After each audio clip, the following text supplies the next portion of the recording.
Българско национално радио.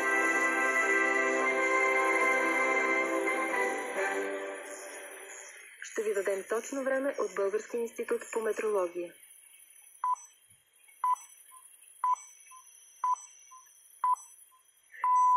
24 часа.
Уважаеми слушатели, започва нощният осведомителен бюлетин на Българското национално радио. Аз съм Калин Дацов.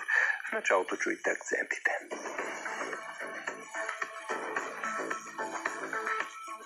Трима българи са задържани във Великобритания за шпионаж в полза на Русия. Москва спира доставката на резервни части за военна техника за държави, които смятат за неприятелски, включително България.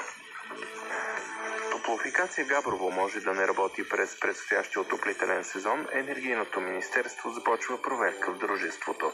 Следват подробностите по тези и други новини. Добра нощ!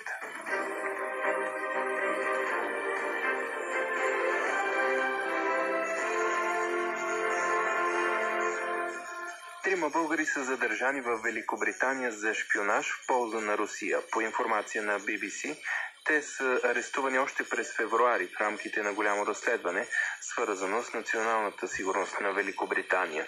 Още по темата от редактора Лъчезар Валев. Тримата български